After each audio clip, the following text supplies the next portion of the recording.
Hello, and welcome to the Mapping the Doctrine of Discovery podcast. The producers of this podcast would like to acknowledge with respect the Onondaga Nation, firekeepers of the Haudenosaunee, the indigenous peoples on whose ancestral lands Syracuse University now stands. And now, introducing your hosts, Philip Arnold and Sandra Bigtree.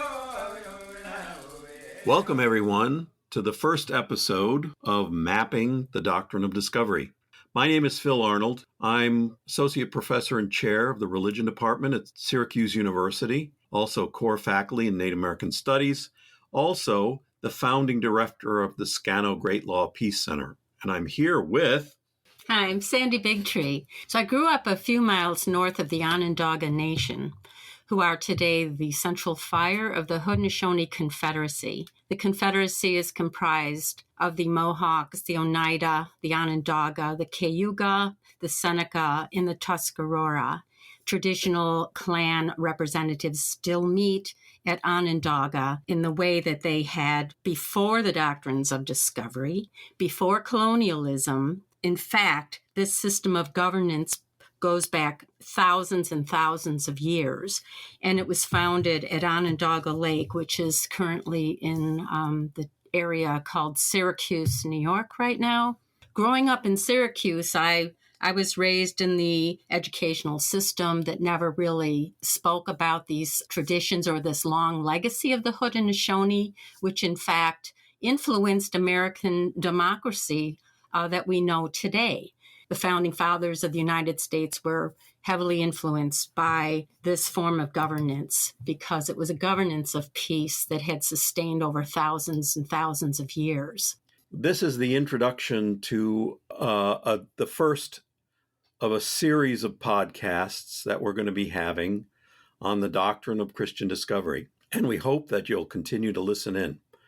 The doctrine of Christian discovery is essentially the key to understanding so much of what ails us today in the world. So the doctrine of discovery is quite simply the doctrine of Christian discovery. That is, the relationship between how religion justified and encouraged the taking of lands from European monarchs and the Vatican from indigenous peoples around the world. As a historian of religion, I'm very concerned that people know about the doctrine of discovery. And this is an area of concern that is shared with indigenous peoples around the world. So let's begin. Let's just lay out what the doctrine of Christian discovery is. So we all learned about Columbus in grade school. In 1492, Columbus sailed the ocean blue. But what does that have to do with the doctrine of discovery? Why does Columbus, who actually was never in North America or continental United States certainly, play such an important role in American history, in American identity? Why are there so many statues to Columbus all over this country? There are a lot of important questions, a lot of important issues around an American worldview that have to do with Columbus. So actually, before Columbus, before the Age of Discovery, as we characterize it now, in the mid-1400s, there were a series of papal bulls, which are actually just letters from the Pope to kings and queens and other members of what was then the Christian Church. And in a succession of popes, these popes gave sanction to Christian monarchs to seize lands, goods, and enslave non-Christian people, beginning in West Africa and then eventually around the world, for the purposes of creating an empire, Christendom. So it was the combination of monarchs and the Pope and the Vatican together would claim lands of indigenous peoples. When Columbus set foot on the shore of the Dominican Republic, he came with two flags, one representing the Vatican, the other representing Spain. So those two flags, in a sense, sanction the taking of lands, the enslavement of people, and all their worldly goods. So this is essentially the origins of the doctrine of discovery, when Christianity is used as a weapon against indigenous people.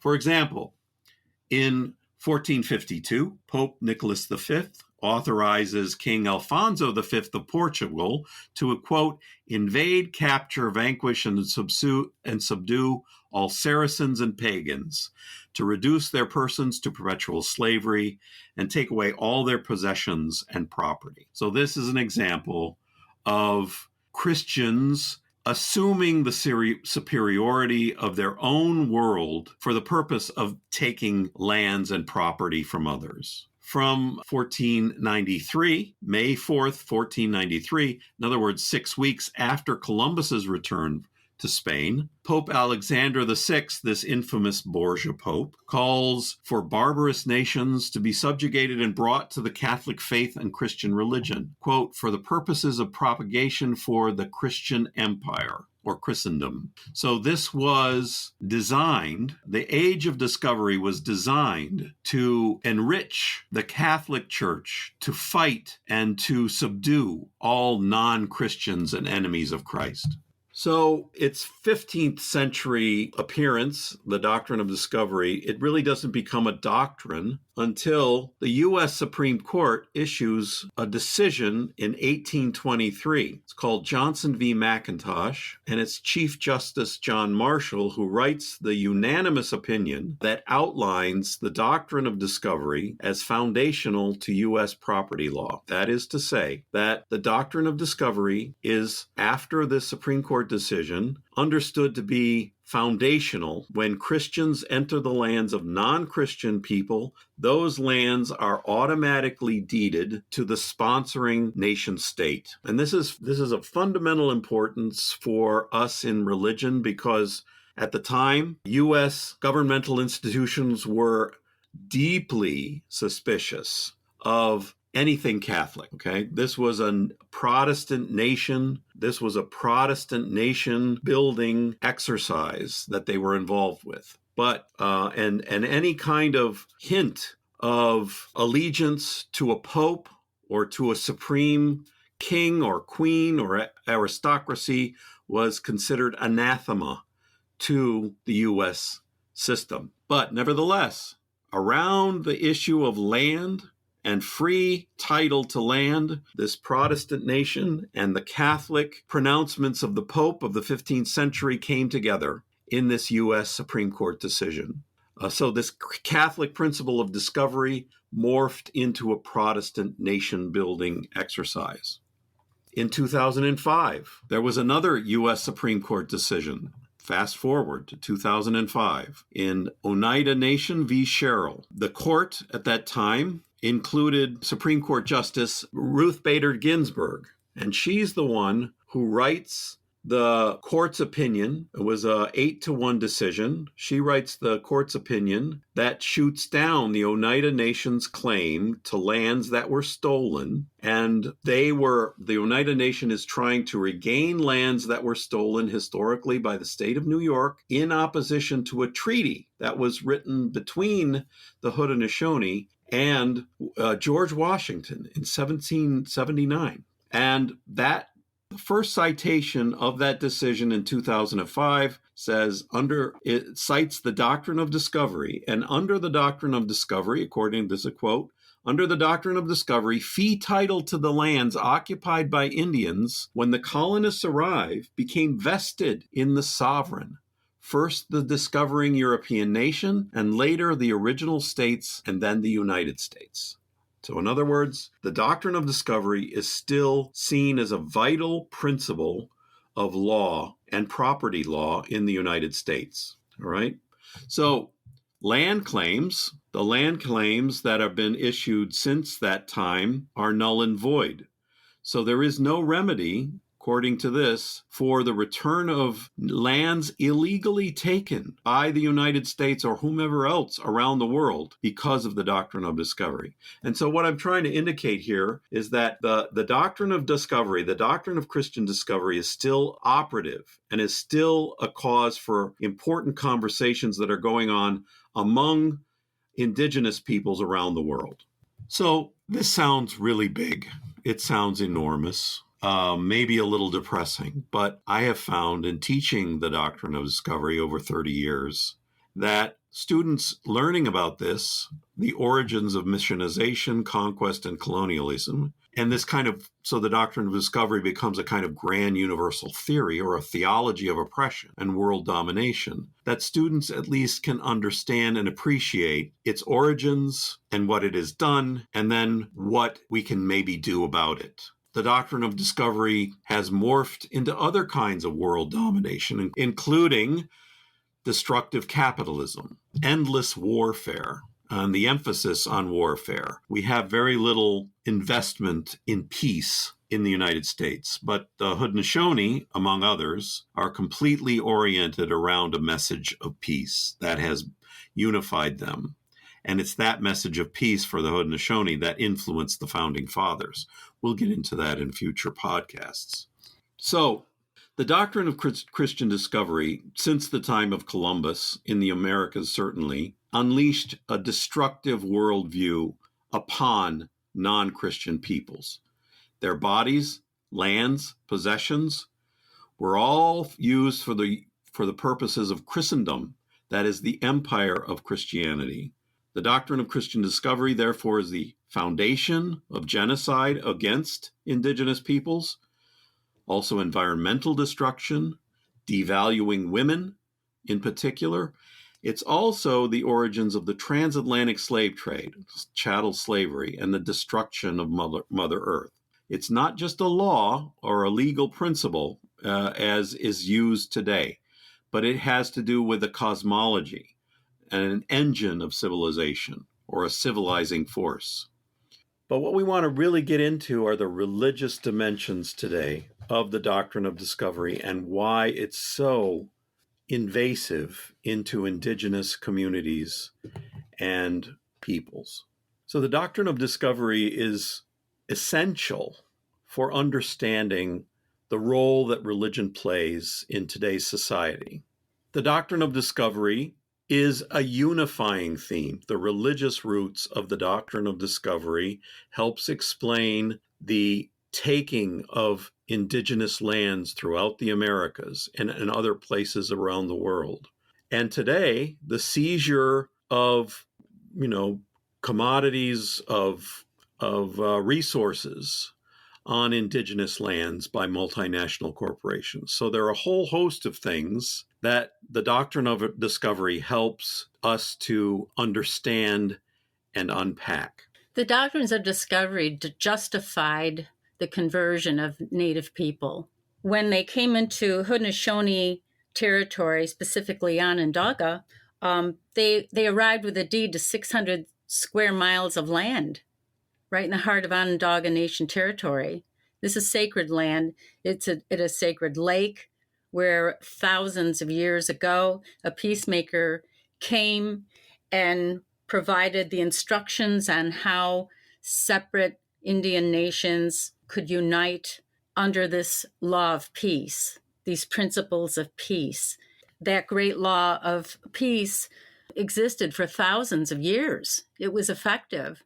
And it was a different way of orienting to what was perceived as a creator or a God. A Christian God was outside of this earth, but our creator is embedded in every facet of life and all the beings of life that sustain our lives.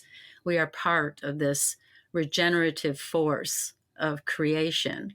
When the Jesuits arrived here, they immediately renamed us and gave children the names of saints or Christian biblical names, and destroyed our matrilineal clan system. And the church reorganized our families into patriarchal families with the father at the helm. And then they assigned us a familial second name, a surname. So right from the beginning, they arrived, the churches were built. We had to attend those churches. We were prohibited from performing our ceremonies, and our very identity and names were changed into a Christian identity. So it was immediate when the church moved in here. It was immediate, and it just reorganized our entire societal structure. That was the activity largely of the Jesuits initially, coming from Canada and acting on behalf of the Vatican and also France simultaneously. The doctrine of discovery has those two pillars. It's when Christians enter the lands of non-Christian people, the lands and all their property and their very bodies of non-Christians are automatically deeded to the sponsoring nation and to be committed to the service of furthering and extending the church or Christendom, the empire of Christ. These were the motivations behind the Jesuits' actions in Onondaga Nation territory, but that's not unique around the world. When Columbus landed in the Caribbean, he placed a flag for Spain and a cross for the church. So those two elements of the doctrine of discovery, the state and the church acting together, was sanctioning this land taking, many would say land theft, of indigenous peoples. What they encountered for the most part were people interested in what they had to say, at least initially. But when more was found out about these early discoverers, they realized that they weren't there just to visit, to have an exchange, but they were there to conquer and dominate. And this has been the legacy, the legacy of the doctrine of discovery and how it has impacted us, continued to impact us today. Now, it was in 1823 that the U.S. Supreme Court, under John Marshall, that they decided the Johnson v. McIntosh decision, in which the doctrine of discovery was essentially moved from this Catholic principle of land taking, conquest, and domination into a Protestant state building context. So this Catholic idea moved into a Protestant nation building context. What is interesting and important is that at the time, Protestants and Catholics literally hated one another. They were killing one another. But on this issue of Christians appropriating everything that non-Christians had, they agreed. They agreed on that principle. So after it becomes this principle of law, of property, then this becomes literally the law of the land in U.S. property law. Every law student during their studies is introduced to the doctrine of discovery. And the shift was made again into our culture. You know, we talk about the game of lacrosse and how the very creator twins that in our myths created this earth. They were opposing forces, and that was absolutely necessary to create the energy that created the night sky and the day sky, or created roses with thorns on the stems. It was an interactive force, and it is said the twins played lacrosse. When the Jesuits came, they even took the game. Well, I have to be clear. We call it Dehonjiquez, which means they bump hips. And when the Jesuits came, they renamed it to lacrosse because they said the stick resembled the bishop's crozier. So they put the very game of our creation story, they Christianized it and made it a Christian story. And in so doing that, it wasn't so much an interactive game that created this life force. It was a battle that where good conquered evil. And so that's what was taught back to the Native children who had their culture stripped from them in the boarding schools. They were taught this game that is close to their hearts and their very identity and relationship with this earth, that it became this Christian context of warfare where good conquered evil. And in so doing that, you had to determine what was evil. And it was the non-Christians who were evil. And Christians became the good, powerful force, and they were justified in destroying everything in their wake to Christianize it. Another thing that the doctrine of discovery helps clarify is the motivational forces behind the age of discovery, of conquest, of manifest destiny. There is a theology of conquest. that helps us understand the early contact right up until the present. In the 15th century, the church and the monarchs and Christians of the time were convinced that the second coming of Christ was at hand, and that people in the world had to ready themselves, ready the land, ready the place for the second coming. Now, the second coming is what defines American Christianity from early contact to the present as well. So you can write the history of Christianity around this apocalypticism or millennialism, but just so in the 15th century, these explorers were motivated to leave their homes and conquer the world in the name of Christ. This was a motivating factor. Remember that the Crusades happened about 400, 500 years earlier, and that is motivated by the retaking of the Holy Land from the Muslims, from the Saracens. And essentially that too can be seen as an apocalyptic move, as a millennial move. Right? So the urgency of this task is what is driving these explorers, partly in terms of their theology. Well, in the 15th century, likewise. So the emphasis of Christianity from the 15th century, certainly until the present, has been the urgency of dealing with the end of all things, the end of time. The end of time is the promise of Christianity that Christ will return and the earth will return to the Garden of Eden, that all Christians will be gathered together. And it's this promise of revelation in the New Testament that has driven religious intensity in the Americas and is also the religious intensity behind missionization, between conquest and domination. Today, we have in the United States and around the world Christian fundamentalisms of all type, which have also this urgency, the drive to the end.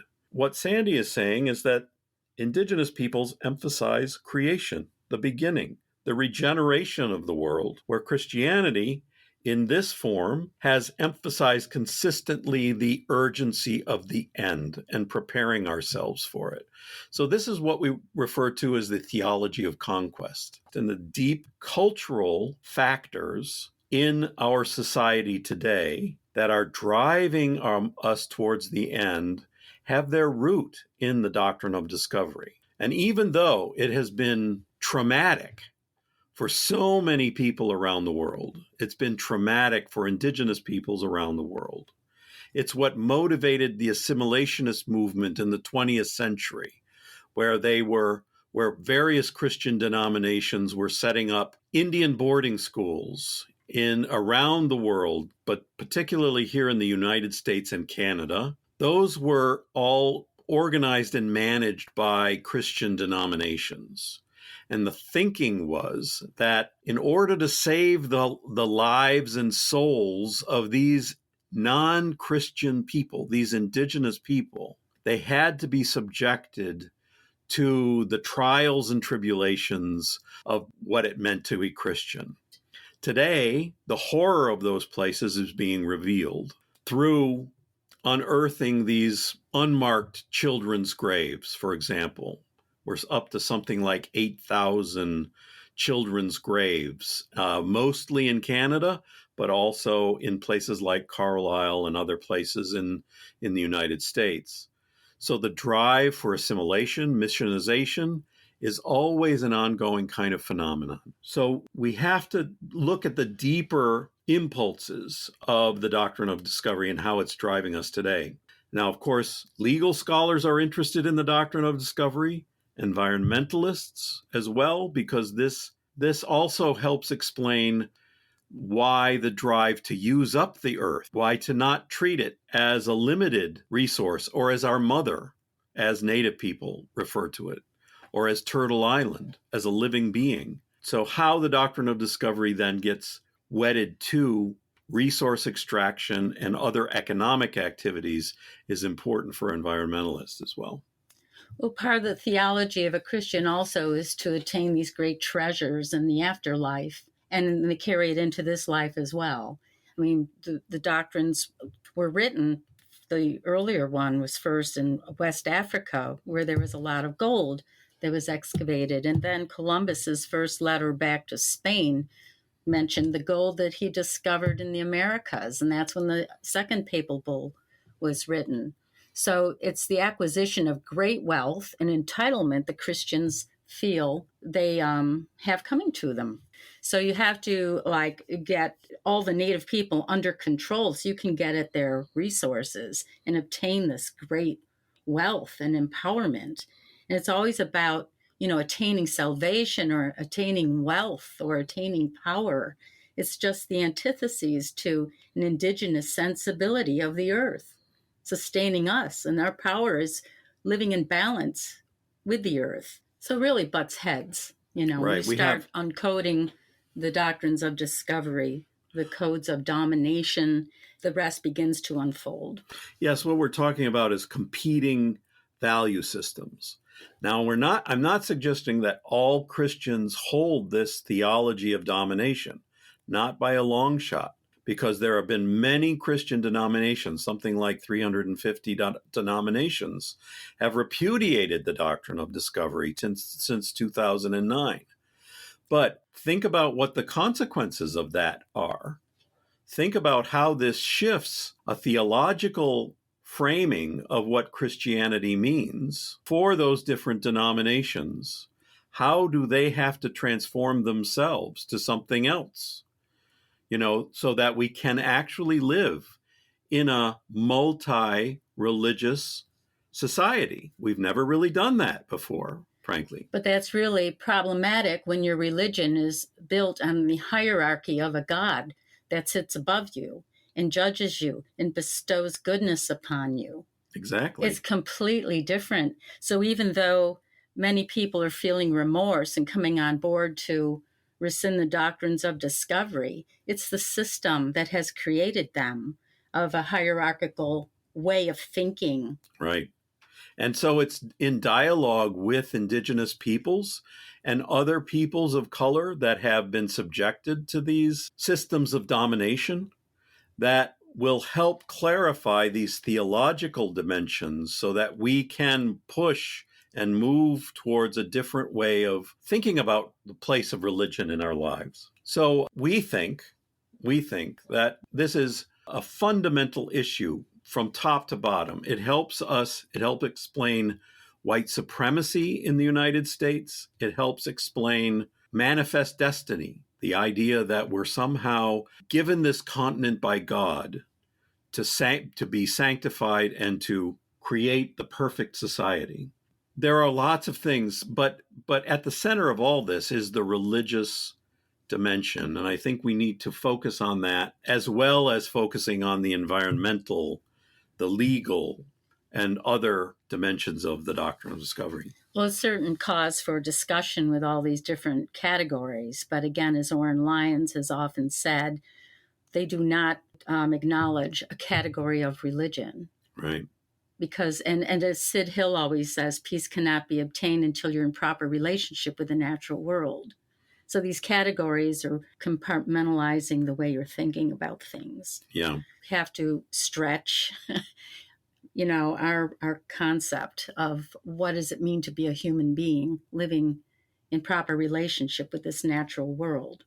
So it's going to be a process. It's going to be a long process. Right. But we have to begin these difficult discussions. One of the features of the doctrine of discovery, and this term comes from the academic study of religion, is this notion of Deus otiosis. It's a phrase that means God the obscured, God the abstract, God that is outside of the world. And this is something that Sandy had just mentioned. The Christian God is not in the world. The sacred is not in the world. There are places of power for Christians. There's the Holy Land. Those are places of a manifestation of the sacred in physical form, manifestation like Jesus Christ in the world. But that sacred reality has been removed, is outside the world, is transfigured and transcendent. For indigenous peoples, most of the time, all of the time, specifically the Haudenosaunee, the sacred is embedded in the world, in the natural world. And so it's the duty of human beings to create a society that can live in balance with the natural world, upon which human beings depend. For example, when there's the statement, water is life, and this is almost a universal indigenous framework, when they say water is life, they're actually meaning that we have to follow water. We have to let water govern our choices in our society, right? We have to listen to the water. And so elaborate ceremonies are established so one can do just that. This would be considered heretical to many Christians, and certainly the Christians of the 15th century. This was considered evil. So those contrasting notions of divinity, I think, are most stark and at odds with one another. There are some languages, indigenous languages, where the word love has at its root the word for water. And it's again reflecting on we cannot know peace unless we're in proper relationship with the natural world. Constantly reiterating what our clan name is, our responsibilities to the clan animal we're named after or we're involved with in some way. It's constant reiteration that we are in one place with this natural world. That's how a good mind is established. When we have ceremonies, we don't pray. It's an act of gratitude. We don't ask for anything. We give thanks. We dance to relive the moments that Sky Woman created the soil on the back of Turtle. She did it with a dance of gratitude, and the soil grew. So when we have ceremonies, we dance in that same counterclockwise direction. And we're thinking about that. We're thinking of the soil and perpetuating this life and this regeneration that we can be part of when we begin to understand our real relationship on this earth. So you can think about the consequences of those different theological frameworks, right? I'll call it theology for the moment. It's kind of a stretch to call this Haudenosaunee value system theology, but they are working out of a sense of what is sacred in the world. And that has to do with creation and regeneration. Economic development, for example, has the form of making sure that it's always renewable, always regenerating, always regenerating itself. But in the case of Deus Otiosis, when God is transcendent and above, then there is a kind of natural hierarchy that's established in order to reach the deity above. And in millennialism, economic development takes the form of using up the world at a kind of today at a kind of alarming pace. And so I think that's why people are right now, during the time of climate change, they're taking very seriously these indigenous values, and trying to listen to these deeper understandings of how to live in balance with the natural world. But this will have an effect on the way we tend to think about religion, and not just the economics of it, but the deeper abiding relationships that we have to the world around us. You talk about environmentalists today are trying to reflect in this different relationship. And I often hear them state they're stewards of the land. They want to become better stewards of the land. Well, Haudenosaunee do not view themselves as being stewards of the land. It's more in effect, the land is a steward of us as human beings. So we have to unpack even our language. It's going to take some time, but we are fundamentally colonized in our brains from the English language and just every facet of life, controls everything. It is a big job. It's a big job, but it's also it's so full of possibilities too. I mean, when I teach the doctrine of discovery to my students, and I do so in every one of my classes, it does help I mean, initially you might be just kind of jolted by the sheer magnitude of the violence against the earth or the violence against Native people. But then it also helps it helps us to understand what really ails our society today, what ails our religions today. Growing up in a kind of evangelical Protestant tradition when I was young, I always had this uneasy feeling like it wasn't, this is not right. This is not really what I want to be doing. And it's one of the reasons I got into the academic study of religion is that I knew that there were other alternatives, religious alternatives out there, and people had been thinking about this for generations. And yet being raised in this particular tradition at a young age, 12, 13 years old, pressured into making a decision, a commitment, I said no thank you, even at that young age. So something unsettling about the lack of tolerance for other paths, other religious paths, I think is now coming to the foreground around the world today. Even if you look at the sacrality of food that sustains our bodies and how it's grown in the agricultural practices, the Haudenosaunee, even in planting their crops, it was an act of gratitude. Never would they till the earth. They would plunge a stick and put the seeds down there and build mounds up over the seeds and patting the earth. And they were like three sister gardens that the plants nourished each other. And in this process of agriculture, topsoil was actually created as you're extracting food from these plants.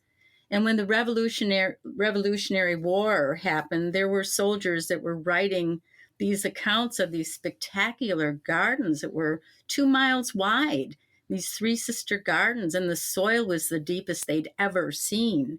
Yet they were instructed by George Washington to burn all the crops because they were trying to wipe the Haudenosaunee off their own land. So, pass another century, and these children are now forced to go to boarding schools. They're teaching the children how to garden in the proper way, and that's to use a tilling machine where you just dig up all the microbes that are underneath the soil. And that happened from the East Coast all the way to the West Coast. And our soil is so depleted today because you don't know how to grow food, that it's an interactive, regenerative activity. And if we don't pick up on this soon, we could be feeding so many more people if we learn these ancient processes. You mentioned the good mind. Well, that's kind of the core of identity among the Haudenosaunee. It's all about finding peace if you're in proper relationship. So how do you come to this good place of thinking to obtain that? And it's a constant reiteration. Whenever there's a meeting, there's a Thanksgiving address is recited. And the purpose of that is to acknowledge that you're part of this grand cosmos of interactive beings that regenerate and regenerate. And so whenever there's a serious meeting, you have to go through this process to be sure your thinking is in the best place possible. It's been referred to as the good mind. It's so that after you converse about something, you come together so your minds are all in agreement. The Haudenosaunee do not ever vote, but they go through this lengthy process of attaining this good mind so they can make decisions that will affect everything in the best way. In fact, we don't even call our chiefs like a hierarchical chief. The name for the clan representatives is Loyani, and it translates loosely to men of the good mind. So it's just part of the culture to always be trying to obtain this rightful place of thinking so that all life can be respected to live out its purpose and duties to one another.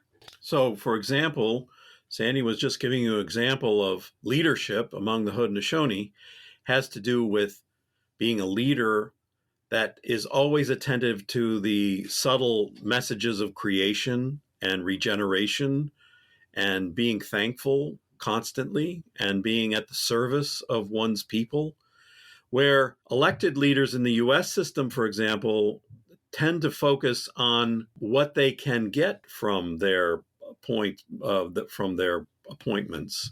What will personally serve them? What kinds of money can they make out of being a leader in the US system? It's almost completely different kind of criteria for leadership. Right, or bartering.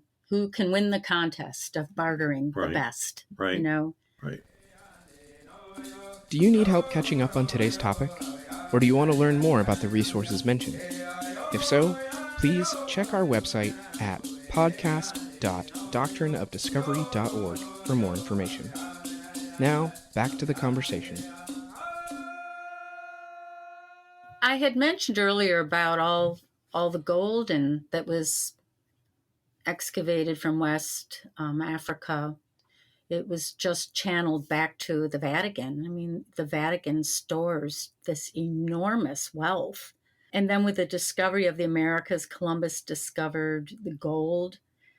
Soon after that, Cortez discovered silver. I mean, it was all like just shipped over to Europe. So you've got the monarchs and the church sitting on all this wealth, and they're the spiritual center. So anyone, looking to the church, they're building these incredible churches, the Renaissance, all the art, the music that just poured out of that. That's where the followers could go to church and experience the wealth and the gold and the beauty. I mean, our sons have gone to these mining towns in Pennsylvania to coach, right? And Clay is in a really old little town, and all the houses are just along the strip, like 3 feet back from the curb of the road. There's no space for a garden. These homes are so depressing, and they're within inches from one another. And you see this whole city, where people live this way.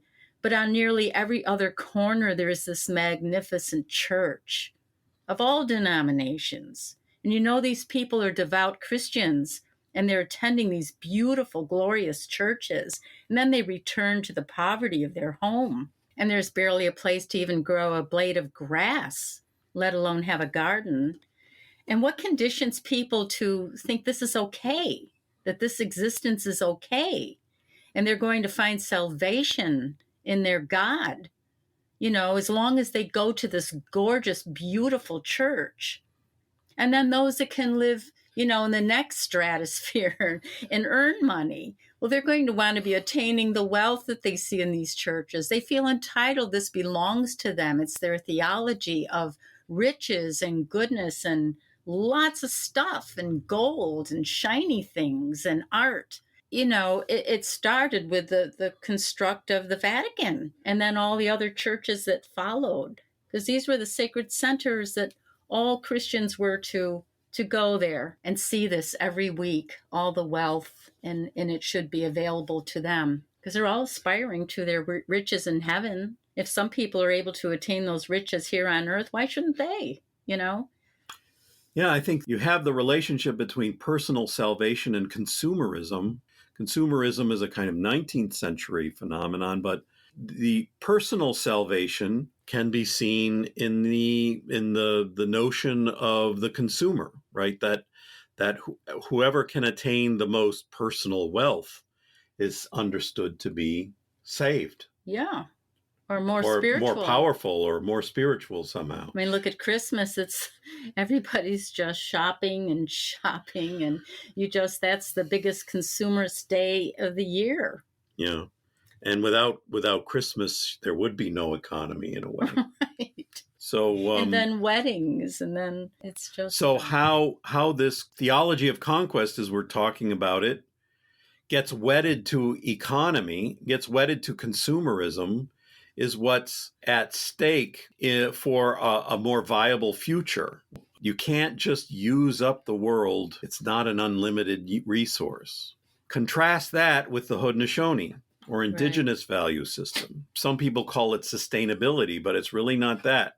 It's really about regeneration of leaving. And, people did not just maintain or sustain their environment.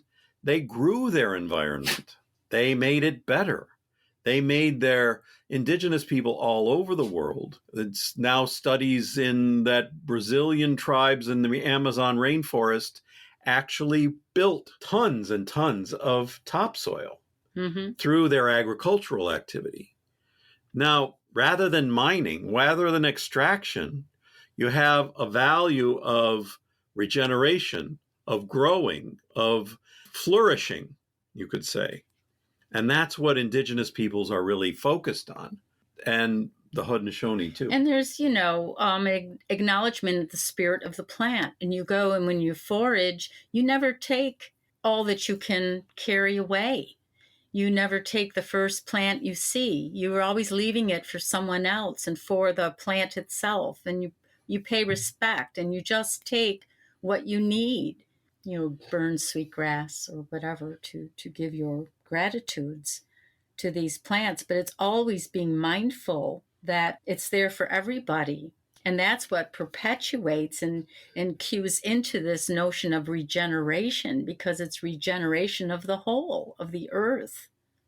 You could think about the indigenous framing of a gift economy, right? So you're given a gift of life, and then you reciprocate with a gift that preserves that life or grows that life. In a monetary economy, there's only one dimension, and that is all things flow towards the self, towards the human being.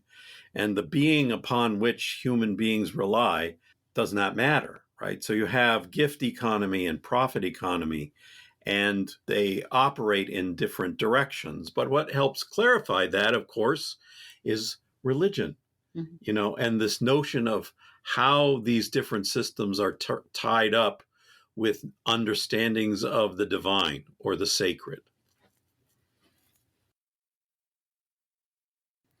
Something very important that listeners have to appreciate is that given all of this trauma for indigenous people, all this trauma over centuries, the Haudenosaunee have still stuck to the great law of peace and still practice that today. So through conquest, through initial conquest or attempted conquest by the Jesuits, the attempted destruction of them by George Washington, or the Revolutionary War, or New York State, or them being reduced onto small reservation territories, or the boarding school system, or whatever else we might be talking about. Through all of that, the Haudenosaunee, and particularly the Onondaga Nation, where we're located, have maintained their traditions, their great law of peace, the Longhouse process that was given to them as part of their original instructions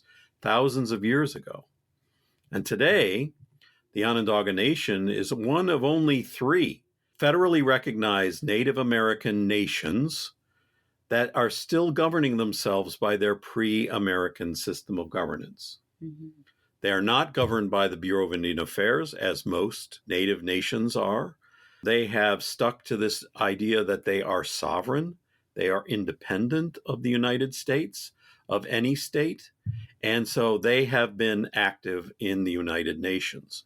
So we are free. In other words, the Onondaga Nation has enabled us to be free to really look at this topic of the doctrine of discovery squarely in the face, right? We can really have a very frank conversation about all the difficulties of the doctrine of discovery, right? Because they're not encumbered by some Christian church that they might belong to, as for example, some of the Mohawk communities are, or they're not encumbered by evangelical Protestantism, as, for example, the Sami are in Scandinavia. The Onondaga Nation are very traditional. They've managed to keep to these values in such a way that makes this kind of project in this place a much more viable option for doing this work. Vine Deloria had once said over dinner that Onondaga maintains the clearest trail back to the pre-colonial state of indigenous nations in this country. And that's because they signed treaties with George Washington, right, 1794. And they've upheld their treaty, but yeah. So that they maintain that they are a sovereign entity. They travel on their own passports around the world. And they never collect any. They refuse to accept any money from the federal government. They only accept what has been guaranteed them by treaty. So that's an important point for what has enabled us to do this work here in Syracuse.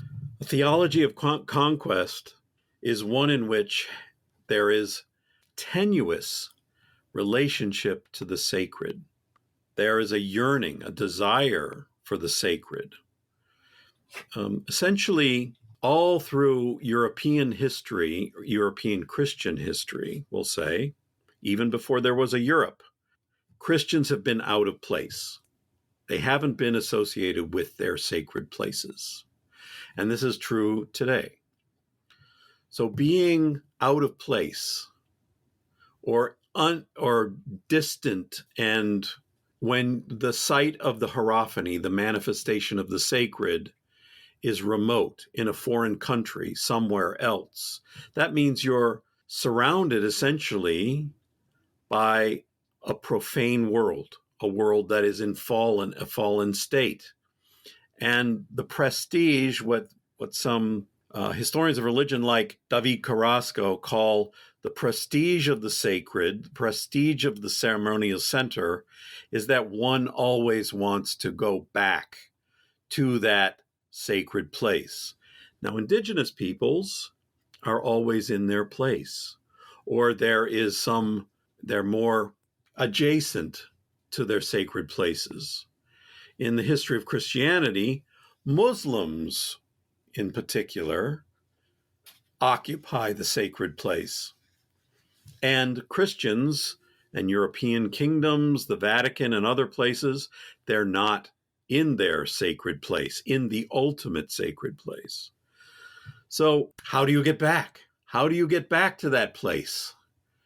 This defines a theology of conquest, in a sense.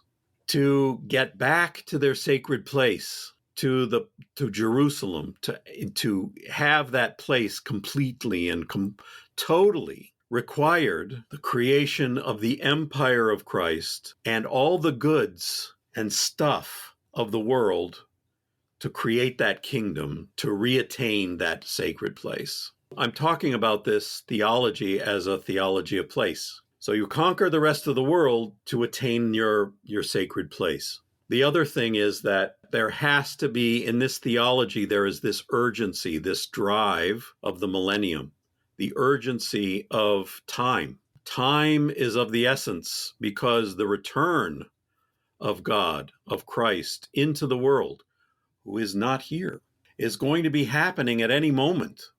And one has to be prepared for that return. So preparing the place at the appointed time is what's driving these impulses of a theology of conquest and domination and absolute control of the world. You can get the sense that this urgency is also part of our economic strategy of using up the stuff of the earth, hurrying towards something. And so it's that kind of sense of place and of time that, and this is expressed by Vine Deloria among others, that is folded into this theology of conquest. And That's it's a my place, guess. It's a utopian place. It's all imagined. Utopia means no place. Right, no place or perfect place or heaven. A kind of doesn't exist. It's a place that exists in the mind, in the imagination. How does one create that utopia? By the utilization of all the stuff of the earth into the creation of this perfection that is part of this millennialism that we've been discussing.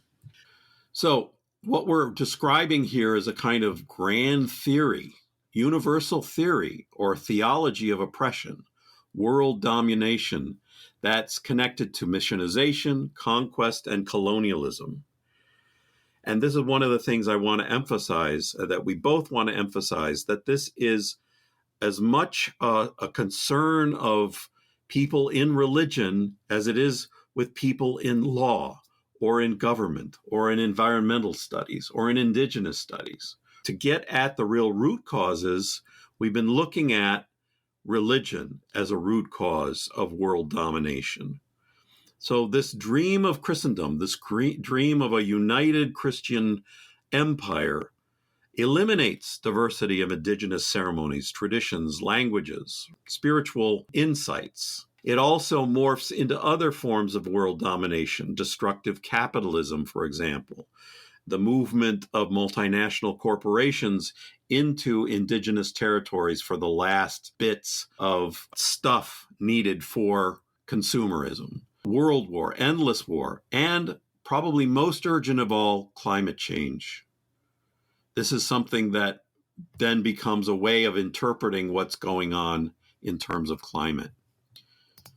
To turn here a little bit, so since 2009, the doctrine of discovery and the repudiations of the doctrine of Christian discovery have been taking place among a great number of Christian organizations, religious organizations, but particularly want to emphasize here Christian organizations, because they have really been at the forefront. A certain number of activists, Christian activists within their own denominations, have been taking on this issue as one that they should be concerned about for a variety of reasons, but nevertheless, there are people that have been interested in promoting an awareness within their own denominations about this cancer within Christianity. And I think, it's to those people that we really have, one of those constituencies is these people that are trying to convince others in their denominations. Let me list a few. So beginning in 2009, the U.S. Episcopalians were the first to denounce the doctrine of Christian discovery. And this is a rather smallish denomination, but they were really very much concerned with England's, particularly the monarch of Henry VII, and his imposition, his discovery motivations around 1496. That becomes the first kind of foray into this. Then next, the Anglican Church of Canada, of course, also connected with the British Empire. Various Catholic groups have repudiated the doctrine of discovery, although the Vatican itself has not. This is something that we can work on. Disciples of Christ, Friends, the Presbyterians, United Church of Christ, United Church of Canada, Methodists, Unitarian Universalists, the Mennonites, and also the World Council of Churches, representing something like over 300 different denominations, has denounced the doctrine of Christian discovery. So this is really something to build on.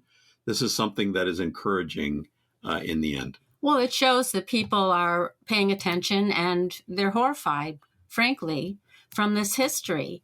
And we're holding these conferences to try to present new ways of thinking about religion, our responsibilities as human beings, how we can reconnect to the regenerative power of the earth and material spirituality of the earth. Repudiation is just a start, but it shows interest, and maybe it's the opening of a door so we can work together and try to unpack what has created so much destruction, pain, and devastation on this planet. And the indigenous people are sort of the canaries in the coal mine, if you like. I mentioned that I became the founding director of the Scano Great Law Peace Center. Well, we repurposed that Jesuit fortified mission, the Jesuit fort, which reopened in November 2015. And we did that with a collaboration between various colleges and universities in this area and the Onondaga Nation. Phil pulled together several academics who are committed to these deep discussions that may present a step forward for all of us. But we need this interaction to unpack the horror that's been forced on all of us, And what we do there at the Scano Center is first we take a values approach and the need for a different set of values for us to have a future. So we talk about the Haudenosaunee, and the Haudenosaunee, whose colonized name is really Iroquois. Right. Again, the Jesuits named us the Iroquois. They also renamed each of us individually and tried to give us Christian names to replace our clan names. But yeah, it pretty much unpacks a lot of what this country is dealing with and even on the larger stage of global issues. Where this founding Great Law of Peace happened was at Onondaga Lake. It's a sacred lake to the Haudenosaunee people, but it was industrialized for its salt by the colonists. And it remains like the second most chemically polluted lake in the world today. We think that this story needs to be told because it really has a lot of power. It's kind of a vortex of where the colonists met the indigenous peoples of this continent, the same indigenous peoples that met with founding fathers to establish the American democracy that has become a global influence. And with that said, of course, there was so much left out of that Exactly. government because women were excluded, the environment was excluded. But we need to start unpacking this now if we're going to have a future together. What we're saying is that the story needs to change. So what we've dedicated ourselves to at the Scano Center is telling another story of Western democracy, the women's movement, other things that have been influenced by the Haudenosaunee and in American culture and world, really global culture. The stories of Columbus, white supremacy, manifest destiny just will not sustain us into the future. And that's the reason why we've developed this podcast on the Doctrine of Discovery, so as to foreground indigenous experiences and wisdom that will help us to have a more viable future. And to together identify the problem, which arrived with Columbus through the doctrines of Christian discovery. We really need to unpack all of this and just look at what was created. We want to thank you all for listening. And this has helped fulfill a dream of mine. When I was in my 20s, I was approached by the Onondaga Nation to try and bring non-Native people into their territory to learn some of what we've been talking about today. And I've spent 30 to 40 years trying to sort out how to do this. And this is a culmination of our work together. And want to thank you for listening. And please tune in again and listen to some of the guests we will have because they're really phenomenal. This is really, I believe, a direction for making a real change in this world right now. I think you'll really enjoy hearing our guests who we've known for sometimes decades. This is a unifying issue on the Doctrine of Discovery. I think all of us could learn so much more, and we hope that you'll continue to listen in. Yes, thank you, and be well. Yuen Hascano. Yuen Hascano.